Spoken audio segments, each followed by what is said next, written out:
अगस्त 1947। Madras presidency, Tamil Nadu. विशिष्ट लोगों का एक समूह अपने जीवन काल की एक ऐतिहासिक यात्रा की तैयारी कर रहा था। उन्हें एक महत्वपूर्ण कार्य संपन्न करने के लिए आमंत्रित किया गया था। एक शासक से दूसरे शासक को सत्ता हस्तांतरण की प्रक्रिया को विधि विधान के साथ पूर्ण करने का कार्य सौंपा गया था। किस दिशा में कूच कर रहे थे ये लोग? दिल्ली। भारत अपनी स्वतंत्रता के समीप था। ब्रिटिश शासन से मुक्ति की बेला थी। स्वराज के लिए संघर्ष में हजारों गिरफ्तार हुए और मारे गए, और दशकों बाद राष्ट्र अपने लक्ष्य के समीप था। वो लक्ष्य था स्वाधीनता, स्वतंत्रता। अब अंतिम वाइसरॉय लॉर्ड माउंटबेटन को एक महत्वपूर्ण कार्य करना था, भारतीयों को उनका स्वराज्य सौंपने का कार्य। परंतु उनके सामने एक सवाल था, स्वराज्य को किस प्रकार सौंपा जाए। ऐसे में हाथ मिलाने की रस्म शायद ही काम आए। तो इस गौरवशाली क्षण के प्रतीक के रूप में कौन सी रस्म अपनाई जाए? उन्होंने पंडित जवाहरलाल नेहरू के सामने अपना ये सवाल रखा। ये एक उचित सवाल था जिसके बारे में विचार विमर्श की आवश्यकता थी। नेहरू जी ने ये प्रश्न जाने माने स्वतंत्रता सेनानी श्री सी राजगोपालाचारी के सामने रखा, जिन्हें राजा जी के नाम से जाना जाता था। वे तमिलनाडु से थे। नेहरू राजा जी की विद्वता और भारतीय परंपराओं और सभ्यताओं पर उनके ज्ञान का सम्मान करते थे। राजा जी को इसका समाधान भारत के गौरवशाली अतीत में मिला। तमिलनाडु के चोला साम्राज्य में, जो भारत के प्राचीनतम और दीर्घकाल तक चलने वाले साम्राज्यों में से एक था, एक चोला सम्राट से दूसरे सम्राट को सत्ता का हस्तांतरण नीति परायणता के प्रतीक अर्थात सेंगोल सौंप कर किया जाता था। भगवान शिव के आशीर्वाद का आवाहन करते हुए उस समय के महंत द्वारा सेंगोल को आशीष प्राप्त होता था। क्योंकि चोला शिव के प्रबल भक्त थे, उनके द्वारा स्थापित हजारों वर्ष पुराने मंदिरों में आज भी पूजा की जाती है। राजा जी ने इसी परंपरा और समारोह के आयोजन की सलाह दी, जिसे नेहरू जी ने स्वीकार किया। राजा जी ने बिना समय गवाए इस समारोह के लिए प्रमुख धार्मिक मठ या आश्रम तिरुवावड़ुदुरई आदीनम से संपर्क किया, जिसे 5 सदियों पहले स्थापित किया गया था, और ये तब से चोला भूमि के केंद्र में स्थित है और आज तक कार्यरत है।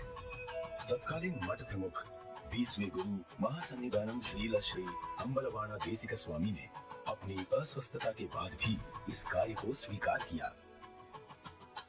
उन्होंने सेंगोल बनाने का दायित्व मद्रास के प्रसिद्ध स्वर्णकार वुम्मड़ी बंगारू को सौंपा। सेंगोल के शीर्ष पर नंदी विराजमान थे, जो कि शक्ति, सत्य और न्याय के प्रतीक हैं। सेंगोल बनाने के समय को याद करते हुए 96 वर्षीय श्री वुम्मड़ी एतिराजुलु कहते हैं, आदिनम किसी की सिफारिश पर हमारे पास सेंगोल का निर्माण का न्योता लेकर आए थे। उन्होंने हमें इसकी चित्र दिखाए। यह एक गोल लंबाकार वस्तु थी, जिसे बिल्कुल वैसे ही बनाना था। यह एक महत्वपूर्ण स्थान पर जा रहा था, इसलिए उच्च गुणवत्ता आवश्यक थी। हमें इसके निर्माण का आदेश मिला। यह चांदी से बना था, जिस पर सोने की परत थी। आधीनम के सानिध्य में इस निर्माण से जुड़कर मैं बहुत ही प्रसन्न था। स्वतंत्रता सबके लिए गौरवशाली क्षण था, पर आधीनम द्वारा हमें सेंगोल निर्माण का दायित्व सौंपने से उस क्षण का महत्व बढ़ गया था।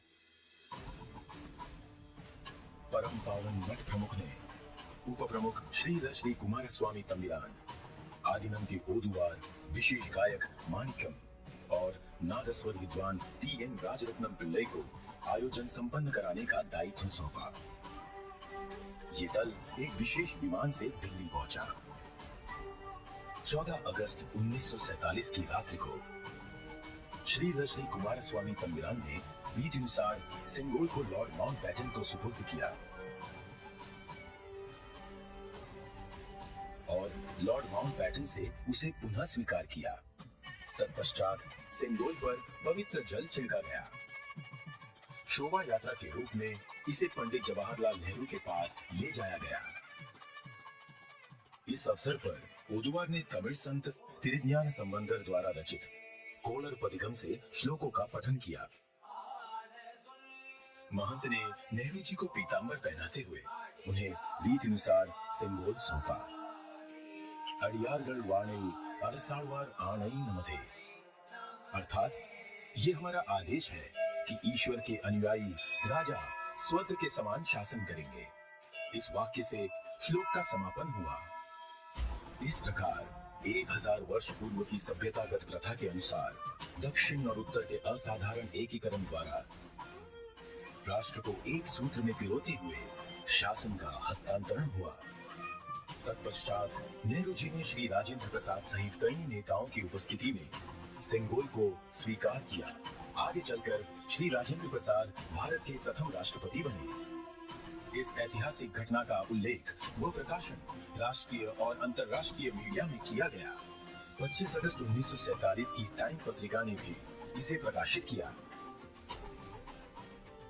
हस्तांतरण की प्रक्रिया के पश्चात पंडित जवाहरलाल नेहरू ने 14 अगस्त 1947 की मध्य रात्रि को अपना विश्व विख्यात भाषण राष्ट्र के नाम संबोधित किया।